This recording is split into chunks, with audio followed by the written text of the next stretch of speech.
ఓం నమో భగవతే వాసుదేవాయ. వసుదేవసుతం దేవం కంసచాణూరమర్దనం దేవకీ పరమానందం కృష్ణం వందే జగద్గురు. నిత్య సుఖానందమిదే నీ దాస్యము, సత్యములేని సుఖాలు చాలు చాలునయ్యా. నిత్య సుఖానందమిదే నీ దాస్యము, సత్యములేని సుఖాలు చాలు చాలునయ్యా. కనుచూపుల సుఖము కడు నీ చక్కని రూపే, ఎన్నగా వీనుల సుఖమిదే నీ పేరు. కనుచూపుల సుఖము కడు నీ చక్కని రూపే, ఎన్నగా వీనుల సుఖమిదే నీ పేరు. పన్ని నాలుక సుఖము పాదపు నీ తులసి, పన్ని నాలుక సుఖము పాదపు నీ తులసి. ఉన్న సుఖముల తెరవు వడబడమయ్యా, ఉన్న సుఖములు తెరవు ఒడబడమయ్యా. నిత్య సుఖానందమిదే నీ దాస్యము, సత్యములేని సుఖాలు చాలు చాలునయ్యా, చాలు చాలునయ్యా. ఆత్మబంధువులారా, భగవద్భక్తులారా, అన్నమయ్య రాసినటువంటి ఈ కీర్తనలో ఎంత అర్థం ఇమిడి ఉందో మనం వింటూ ఉంటేనే ఒళ్ళు మర్చిపోతాం. నిత్య సుఖానందమిదే నీ దాస్యము, సత్యము లేని సుఖాలు చాలు చాలునయ్యా. అంటే నీ దాస్యము అంటే ఆత్మ పరమాత్మలో లీనమవడం కంటే నిజమైనటువంటి ఆత్మ సుఖము ఇక ఎక్కడా లేదు. కనుచూపుల సుఖము కడు నీ చక్కని రూపే. అప్పుడు మన అంతరాత్మలోనే ఆ పరమాత్మను దర్శించుకుంటాం. ఇక ఎన్నగ వీనుల సుఖమిదే నీ పేరు. ఆ పరమాత్మ యొక్క పేరొక్కటే వినబడుతుంది, ఆయన ఒక్కడే కనబడతాడు. పన్ని నాలుక సుఖము పాదపు నీ తులసి. అంటే తులసి తీర్థాన్ని మించినటువంటి రుచికరమైనటువంటిది ఇంకేది కూడా ఉండదు స్వామి. నీ చరణాలను తాకినటువంటి తులసి తీర్థం, అందులో ఉన్నటువంటి రుచి ఎందులో కూడా ఉండదు. ఉన్న సుఖములు తెరవు ఒడబడమయ్యా. అంటే ఈ సుఖాలను కనుక్కోకుండా మనం ఎక్కడెక్కడో సుఖాలను వెతుక్కుంటూ ఉన్నాము అని చక్కటి కీర్తనతో గుణత్రయ విభాగ యోగంలోకి మనము అడుగు పెడుతూ ఉన్నాము. ఓం శ్రీకృష్ణ పరబ్రహ్మణే నమః. శ్రీమద్భగవద్గీత చతుర్దశోధ్యాయః గుణత్రయ విభాగ యోగః. శ్రీ భగవాన్ వాచ సత్వం సుఖే సంజయతి రజః కర్మణి భారత జ్ఞానమావృత్య తు తమః ప్రమాదే సంజయత్యుత. ఆ స్వామి చెప్తూ ఉన్నాడు, ఈ 3 గుణాల వల్లే మనము అన్నీ కూడా ఎదుర్కొంటూ ఉన్నాము ఈ జీవితంలో. సత్వగుణం గురించి చెబుతూ ఉన్నాడు. అంటే ఒక్కొక్క గుణము మనలో వృద్ధి పొందినప్పుడు మనం ఎలా ఉంటాము అనేది. సత్వం సుఖే సంజయతి రజః కర్మణి భారత జ్ఞానమావృచ్యతు తమః ప్రమాదే సంజయత్యుత. అంటే మొట్టమొదట ఏం చెప్పుకోవాలి? మన శరీరంలో కపవాత పిత్తాలనేవి 3 రకాలుగా ప్రకోపిస్తూ ఉంటాయి. ఒక్కొక్క లక్షణము ప్రకోపించినప్పుడు మనము శరీరంలో ఒక్కొక్క అవస్థను ఎదుర్కొంటూ ఉంటాం. అదేవిధంగా కపవాతాలను నిర్బలమొరచినప్పుడు, శరీరము పిత్తానికి ఎక్కువగా వృద్ధి పొందినప్పుడు, ప్రబలమైనప్పుడు శరీరంలో ఉష్ణం ఎక్కువగా తాపం కలుగుతుంది. అదేవిధంగా వర్షము, గ్రీష్మ ఋతువులు, ఆ 2 ఋతువుల యొక్క బలమును తుంచివేసి శీతలత్వం ప్రవేశించినప్పుడు వాతావరణంలో శీతలత్వం, చలికాలంలో చలిగా ఉంటుంది. అందుకని ఉష్ణం ఎక్కువైనప్పుడు మనకు ఆ ఉష్ణం ఎక్కువగా శరీరంలో, బయట మన శరీరంలో కూడా ఉష్ణము ప్రకోపిస్తుంది. దానికి తగినట్టే మన లక్షణాలు కూడా ఉంటాయి. అయితే ఇక్కడ స్వప్న అవస్థ, జాగ్రత్త అవస్థ, ఈ 2 కూడా అధిగమించి సుషుప్తావస్థలోకి వెళ్ళినప్పుడు చాలాసేపు చిత్త ప్రవృత్తి సుషుప్తావస్థలోనే ఉంటుంది. మనము నిద్రపోతాం, నిద్రలో అనేక రకాలైనటువంటి కలలు వస్తాయి, అది స్వప్నావస్థ. పూర్తిగా జాగ్రత్త అవస్థలోకి రాకుండా కొంత టైం మనము ఉంటాం, సుషుప్తావస్థలో ఉంటాం. ఇదే విధంగా సత్వగుణము ఎక్కువగా బలమైనప్పుడు రజస్తమో గుణాలని అణచివేస్తుంది. మనిషిలో సత్వగుణం అంటే మంచి శాంత స్వభావంతో కూడినటువంటి సత్వగుణం ఉన్నప్పుడు ఈ రజోగుణము తమో గుణాన్ని సత్వగుణం అణిచివేస్తుంది. అప్పుడు జీవుని నోటి వెంట వచ్చే ఒకే ఒక మాట, నేను చాలా సుఖంగా ఉన్నాను. అదే అన్నమాచార్యుడు చెప్పింది, నిత్య సుఖానందమిదే నీ దాస్యము. అంటే ఓ పరమాత్మ, నిన్ను నాలోనే నిలుపుకున్నప్పుడు నీ సేవ, నీ దాస్యం కంటే నాకు ఆనందం లభించేది ఇంకా దేనిలో కూడా ఉండదు కదా. నిత్య సుఖానందమిదే, మనసులోనే రమించడం. అందుకే శివుడు కూడా పార్వతీదేవికి ఆ మంత్రాన్ని శ్రీరామ రామ రామేతి రమే రామే మనోరమే సహస్రనామ తత్తుల్యం రామనామ వరాననే. విష్ణు సహస్రనామాన్ని పూర్తిగా జపించలేనటువంటి వాళ్ళు, చదవలేనటువంటి వారు ఈ శ్రీరామ రామ రామేతి అనే ఒక్క శ్లోకాన్ని జపించినట్లయితే అంత పుణ్యం వస్తుంది. అంటే ఇక్కడ ఆ పరమాత్మతో రమిస్తే చాలు. ఈ ఆత్మ రమించినప్పుడు ఉండే ఆనందం మరి దేనిలో కూడా ఉండదు.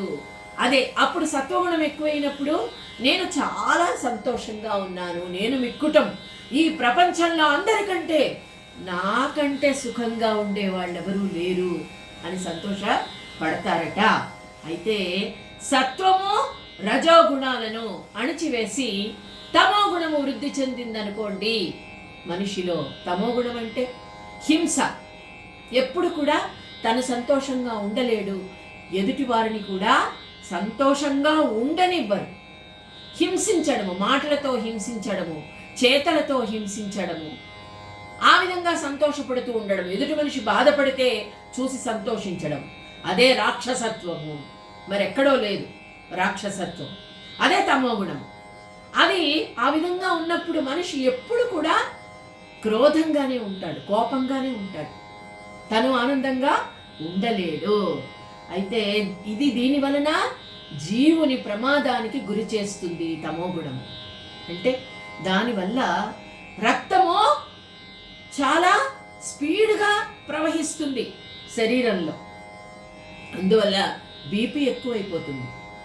బీపీ ఎక్కువ అవ్వడం వల్ల ప్రశాంతంగా ఉండలేరు, ప్రశాంతంగా నిద్రపోలేరు, ఆహారాన్ని సరిగ్గా తీసుకోలేరు. ఇవన్నీ కూడా ఆరోగ్యాన్ని దెబ్బతీస్తాయి. అయితే ఇప్పుడు సత్వము తమస్సు ఈ రెండింటిని ఎప్పుడైతే అణిచివేస్తుందో రజోగుణం.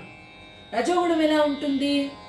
ఇదే ప్రపంచం, కర్మ సిద్ధాంతం. అంటే నేను కర్మ చేస్తూ ఉంటేనే చాలా ఆనందంగా ఉంటాను, ఏదో చెయ్యాలి, ఏదో సంపాదించాలి, ఇంకా ఇంకా ఆనందంగా ఉండాలి అంటే ఈ ప్రాపంచిక సుఖాల గురించే ఆలోచిస్తూ కర్మలు చేస్తూ ఇంతకంటే ఎక్కడ ఆనందం లేదు అని ఆలోచిస్తూ ఉంటాడు మనిషి. రజోగుణము ఎక్కువైనప్పుడు సత్వగుణము తమోగుణము అణిచివేయబడతాయి. ఈ విధంగా జ్ఞానమావృత్యతు తమః ప్రమాదే సంజయచ్యుత. ఈ విధంగా ఈ త్రిగుణాల యొక్క వృద్ధికి సంబంధించినటువంటి విషయాలు మనము తెలుసుకోవాలి. రజస్తమశ్చాభిభూయ సత్వం భవతి భారత, రజస్సత్వం తమశ్చైవ తమస్సత్వం రజస్తథా. ఏ గుణము వృద్ధి పొందితే ఆ విధంగా మనిషి ప్రవర్తిస్తాడు. రజస్తమో గుణాలను అణిచివేస్తే సత్వగుణం చాలా ప్రశాంతంగా ఉంటుంది. అంటే ఏం చెయ్యాలి, మనము ఎలా ఉండాలి, మనం ఎలా ఉంటే సంతోషంగా ఉంటాము అని ఆలోచిస్తాం. అదే రజస్తత్వం తమశ్చైవ తమస్సత్వం రజస్తదా. సత్వాన్ని రజోగుణాన్ని వదిలిపెట్టి తమోగుణం వృద్ధి అయినప్పుడు చాలా బలహీనుడైపోతాడు మనిషి, చాలా కోపానికి గురవుతాడు, ఏం చేయాలో అర్థం కాదు, జీవితంలో ఏమీ సాధించలేడు, అనుకుంటాడు కానీ సాధించలేడు. అదేవిధంగా సత్వాన్ని రజోగుణాన్ని ఈ రెండింటిని బ్యాలెన్స్ చేయగలిగితే మనిషి చాలా బాగుంటాడు. అయితే ఈ శ్లోకము మనం తెలుసుకుందాం. సర్వద్వారేషు దేహేస్మిన్ ప్రకాశ ఉపజాయతే జ్ఞానం యదా తదా విద్యాద్ వివృద్ధం సత్వమిచ్యుత. అయితే మొట్టమొదట సత్వగుణము ఎక్కువైనప్పుడు మనిషి లక్షణాలు ఏ విధంగా ఉంటాయి మనము తెలుసుకుంటున్నాం. సర్వద్వారేషు దేహేస్మిన్ ప్రకాశ ఉపజాయతే. ఈ రజోగుణాన్ని తమోగుణాన్ని వదిలిపెట్టి సత్వగుణాన్ని ఎప్పుడైతే మనము సాధన చేస్తామో, దానికి అనేక మార్గాలను మనం ఎన్నుకొని సాధన చేస్తామో, అది ఏకాధిపత్యాన్ని ఎప్పుడైతే మనిషిని కోరుకుంటుందో, అంటే ఆ సత్వగుణం తప్ప ఇంకే గుణము కూడా ఉండకూడదు. అప్పుడు ఎలా ఉంటాయి? సర్వద్వారేషు దేహేస్మిన్ ప్రకాశ ఉపజాయతే. చూడండి, చాలామంది అనేక రకాలుగా, అంటే సౌందర్యంగా ఉండాలని అనేక రకమైనటువంటి సాధనాలను ఉపయోగిస్తూ ఉంటారు. అయితే ముఖంలో ఎప్పుడైతే శాంతం ఉండదో, ఎప్పుడు క్రోధము కనిపిస్తూ ఉంటుందో, ఎదుటి మనిషి మీద అసూయ ద్వేషము ఇవన్నీ ముఖంలోనే ప్రతిబింబిస్తూ ఉంటాయి. అవి కనిపిస్తూ ఉన్నప్పుడు ఎన్ని సౌందర్య సాధనాలు ఉన్నా ముఖం సౌందర్యంగా కనపడదు. శాంత స్వభావమే ఒక నిత్యమైనటువంటి సౌందర్య సాధనంగా ఇక్కడ మనము చెప్పుకోవాలి. సత్వగుణంతో ఉన్నవాళ్ళు ఎలా ఉంటారు అంటే, చూడండి, ఒక మల్లెపువ్వు ఉంది. ఒక మల్లెపువ్వు సువాసన అంటే తనకు మాత్రమే పరిమితం కాదు. ఎక్కడైతే ఒక మల్లెపువ్వు ఉంటుందో, ఒక జాజి పువ్వు ఉంటుందో, సువాసనను వెదజల్లేటువంటి పువ్వులు ఎక్కడైతే, చిన్న పారిజాత పువ్వును తీసుకోండి, పారిజాత వృక్షం ఎక్కడుంటుందో చుట్టుపక్కల ఎంత దూరం ఉన్నా దాని సుగంధం వ్యాపిస్తుంది, చాలా హాయిగా అనిపిస్తుంది. అలా చాలా రకాలైనటువంటి మొక్కలు ఉన్నాయి కదా. అంటే ఒక కమలం, వసంత ఋతువులో కమలం ఏ విధంగా సుగంధాన్ని నలువైపులా ప్రసరిస్తుందో, మనుష్యునిలో జ్ఞానము ప్రవేశించిన తర్వాత తనకు మాత్రమే పరిమితం కాదు, ఈ జ్ఞానం నలువైపులా వ్యాపించాలి అని కోరుకుంటాడు సత్వగుణం ఉండేటువంటి మనిషి. అప్పుడు సర్వద్వారేషు దేహేస్మిన్ ప్రకాశ ఉపజాయతే. నవద్వారాలు ఉన్నాయి మనకు ఈ శరీరంలో. ఏ ద్వారంలో తీసుకున్నా ప్రకాశమే, వెలుగు. వెలుగంటే జ్ఞానం. తమస్సు చీకటి. చీకటి వెళ్ళిపోయిన తర్వాత సూర్యోదయం అయిన తర్వాత ఉదయమే చూడండి, ఒక బాలభానుడి యొక్క ఒక ప్రకాశం ఎలా ఉంటుంది, చాలా హాయిగా ప్రశాంతంగా ఉంటుంది. ఆ విధంగా జ్ఞానం వచ్చిన తర్వాత మనిషి యొక్క సత్వగుణాన్ని వృద్ధి పొందించుకున్నప్పుడు మనిషి ఎక్కడ అవయవాల్లో కానీ ఇంద్రియాల్లో కానీ ఎక్కడ తీసుకున్నా ప్రకాశమే ఉంటుంది, వెలుగే ఉంటుంది. అయితే ఇంద్రియములు జ్ఞానం యదా తదా విద్యాత్ వివృద్ధం సత్వమిచ్యుత. అంతేకాదు, అవయవాలే కాదు, ఇంద్రియాలు, కళ్ళు, నోరు, ముక్కు, చెవులు, ఇవన్నీ కూడా అంటే జ్ఞానేంద్రియాలు, కర్మేంద్రియాలు, మన చేతులు, మన కాళ్ళు, మనం కర్మలు చేసేందుకు అవసరమైనటువంటివి కర్మేంద్రియాలు, జ్ఞానేంద్రియాలు. అంతరింద్రియాలు అవి స్వచ్ఛము అయిపోతాయి, ఎందుకంటే అన్నిటినీ వదిలిపెట్టేస్తాయి, ఆలోచనలను వదిలిపెట్టేస్తాయి. ఇక ఇతరులను గురించి ఆలోచించే ప్రసక్తే ఉండదు. మనలో మనమే ఆనందంగా ఉన్నప్పుడు ఇంద్రియాలు కూడా ఇక చెడు చూడకూడదు. ఎక్కడైనా వెళ్ళినప్పుడు పక్కకు మెల్లిగా తప్పుకుంటారు. సత్వగుణాన్ని ఎక్కువగా కలిగినటువంటి వాళ్ళు మనము చూడకూడదు, చెడు చూడకూడదు. చెడు ఉందా పక్కకు తప్పుకుంటారు. ఎవరైనా చెడుగా మాట్లాడుకుంటున్నారా, ఇది వినకూడదు, చెవు వినకూడదు. చెడు కనకు, చెడు వినకు, చెడు మాట్లాడకు. 3 వానరాలను పెట్టి మనకు చూపిస్తారు ఉదాహరణగా. అంటే ఏంటి, ఈ 3 ఎక్కడైతే ఆగిపోయిందో, చెడు చూడడం, చెడు మాట్లాడడం, చెడు వినడం, ఈ 3 ఎప్పుడైతే నిలిచిపోతాయో అది నిజమైనటువంటి సత్వగుణము. నిజంగా ప్రశాంతంగా ఉండగలిగినటువంటి తత్వము. అయితే హంస ఏం చేస్తుంది, పాలు నీళ్లు కలిపి పెట్టినప్పుడు పాలు వేరే నీళ్లు వేరే విడదీస్తుంది. అంటే వివేచన శక్తి, అదే ఏది మంచి ఏది చెడు ఆలోచించేటువంటి శక్తి మనిషికి భగవంతుడు ఇచ్చాడు.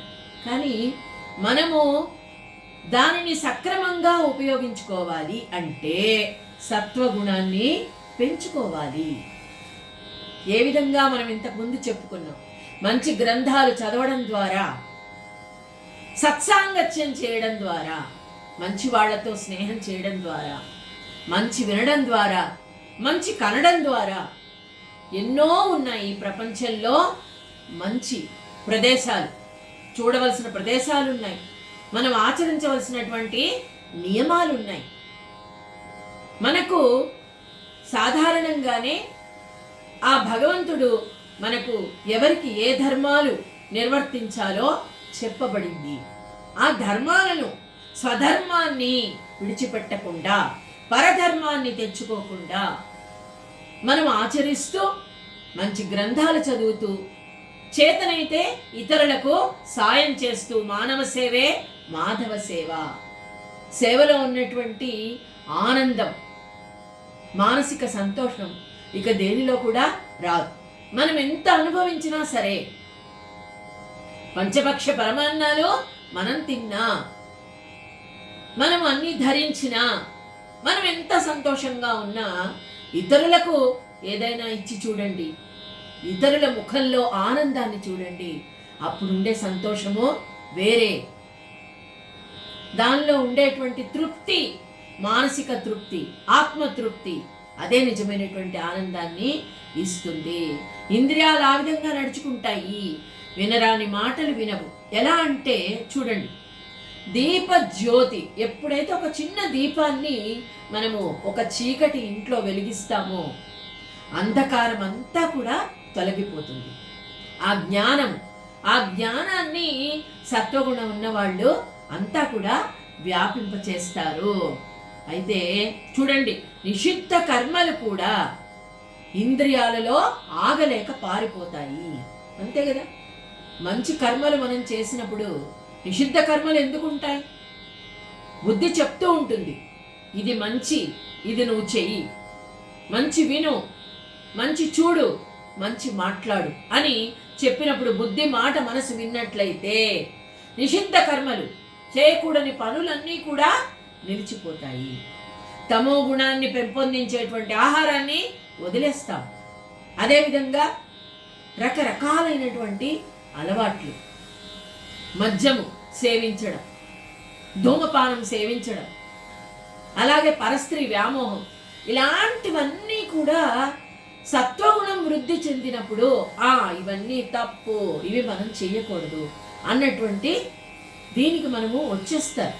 అందరూ కూడా వచ్చేస్తారు, ఇవి చెయ్యకూడదు అని. నిషిద్ధ కర్మలు పారిపోతాయి. అయితే ఇంకా చూడండి ఏ విధంగా అంటే, పున్నమి నాడు చంద్రుని ప్రతిభ ఆకాశంలో బాగా వ్యాపిస్తుంది. పౌర్ణమి రోజు చూడండి చంద్రుడి చల్లదనము ఏ విధంగా వ్యాపిస్తుందో, అలాగే సత్వగుణ సంపన్నుల యొక్క మంచితనము, కీర్తి కూడా నలుదశలా వ్యాపిస్తుంది. అప్పుడు ఏమవుతుంది చూడండి, ఆలోచనలన్నీ ఆగిపోయాయి. అప్పుడు కోరికలు ఉంటాయా? వాసనలు ఉంటాయా? ఈ శరీరంలో ఉండనే ఉండవు. ఏదో చెయ్యాలి, ఏదో సాధించాలి, అలా ఉంటేనే కానీ నేను ఆనందంగా ఉండలేను. ఈ వాసనలన్నీ క్రమక్రమంగా విడిచిపెట్టిపోతాయి, స్థిరపడిపోతాయి. విషయ భోగాల్లో మనస్సు ఎప్పుడు కూడా వెళ్ళదు. ఆత్మతృప్తి, ఆత్మ సంతోషము, ఆత్మానందము, అదే బ్రహ్మానందము, అదే సచ్చిదానందము.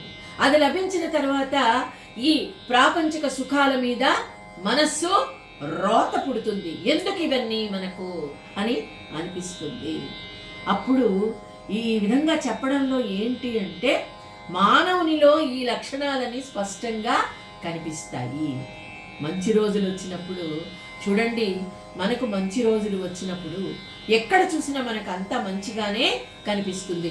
నువ్వు చూసే దృష్టి బట్టే నీకు లోకము కనిపిస్తుంది.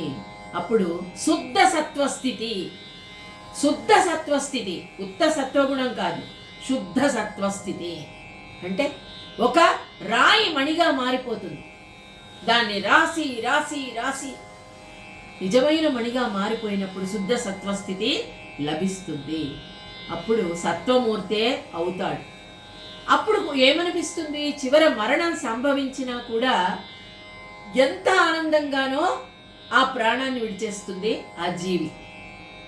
ఏముంది ఇక ఈ ప్రపంచంలో, ఇంతే కదా. నిజమైన ఆనందం ఆత్మానందం. ఆత్మకి ఎప్పుడు కూడా మరణము లేదు. ఆత్మ ఎప్పుడు కూడా ఆనందంగానే ఉంటుంది, జీవించినా మరణించినా. అందుకే గొప్పవాళ్ళు చూడండి, గొప్ప గొప్ప మహాపురుషులందరూ వారు చనిపోయినా జీవించినట్లే. వారి ప్రతిభ, వారి కీర్తి ఆచంద్రార్కం కూడా వెలుగుతూ ఉంటుంది.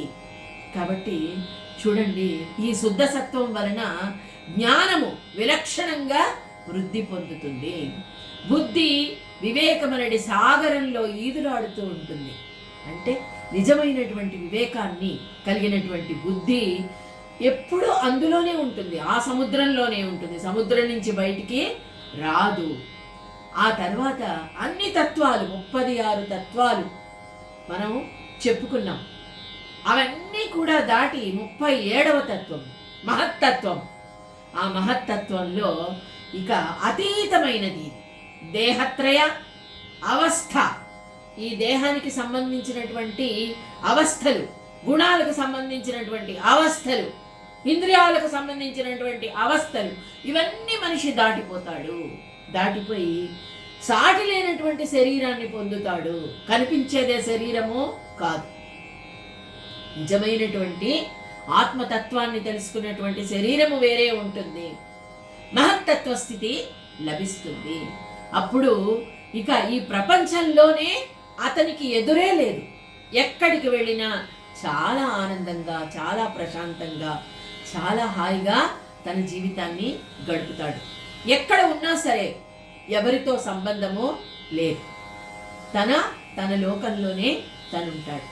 ఈ విధంగా ఈ తమస్సు, ఈ సత్వగుణము, ఈ తమస్సు రజోగుణాలని రెండింటినీ అధిగమించి ఏ విధంగా ఆనందంగా ఉందో మనం ఇప్పుడు తెలుసుకున్నాం. ఇక మీదట మిగతా గుణాలు వృద్ధి చెందినప్పుడు ఏ విధంగా మనిషి ప్రవర్తిస్తాడు అనేది మనము తెలుసుకుందాం. ఓం శ్రీకృష్ణ పరబ్రహ్మణే నమః.